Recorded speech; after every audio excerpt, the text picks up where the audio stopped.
Hello and welcome to day 26. Today we're going to talk about the fact that most people, myself included, have trouble controlling our use of technology. Whether that's social media, cable television, or streaming Netflix, all of us have a hard time turning off our devices and having a healthy relationship with the screens around us. This is kind of shown in the research that shows that on average people spend 6 hours in front of the television. They check their phones 185 times per day on average. And by the end of our lifetimes, some researchers show that we'll spend over 3 years of our lives just in front of social media. So as you can see, we need to kind of pull it back in and bring it a little bit back within our control. Because these black holes of distraction are kind of stealing our life and stealing away our time. And they're so good at hijacking our attention because they're giving us social information about what's happening around us. And our brains love to know what other people are up to, whether that's through gossip or just observing other people so we know how to behave ourselves. Because back in tribal days, you need to know what other people are doing in order to help yourself stay alive. But all this use of social media and social networks is kind of taking a toll on our mental health. It's showing on average that if you check Facebook regularly, you're 300 times more likely to feel lonely and depressed. Because we're always comparing ourselves to others, wanting to know where we rank.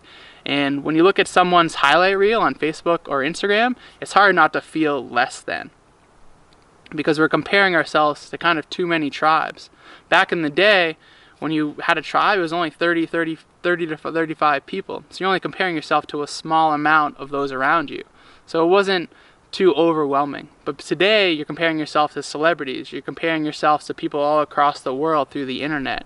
And you're comparing yourself to multiple hierarchies throughout your day, whether that's at work, in your family, with your softball team. So our brains are overstimulated, and over kind of strung out. And so we need to kind of take that back a little bit and be okay with just some silence in our lives. Be okay with not reaching for our phones every time we feel like there's a moment of nothing to do.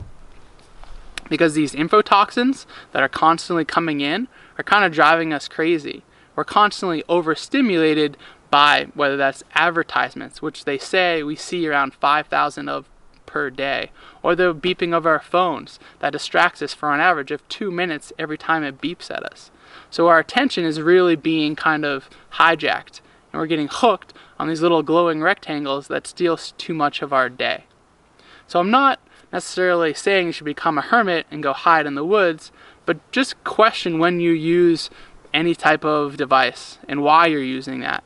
Because if you kind of use something too often, your brain doesn't have a chance to kind of return to homeostasis. And there's a really specific part of your brain called the hippocampus that is really important in learning. And that information takes a little while to get up to your long-term memory. So if you're constantly overstimulated, I kind of like to think of it as pushing the open door on an elevator. That information never gets processed and analyzed. So if you're constantly checking your phone and constantly on Facebook, your brain doesn't have a chance to learn from all this information. So you kind of need to be bored in order to be brilliant. So take some time and be okay with being alone with your own brain for a little bit and not taking the easy route out of just checking your phone anytime there's an awkward silence. So for today's self-reflection, we're going to try to look at ways to have a healthy relationship with social media or other devices or ways of technology in your life. That's all I have for today. Thanks for tuning in, and I'll check with you in with you again tomorrow.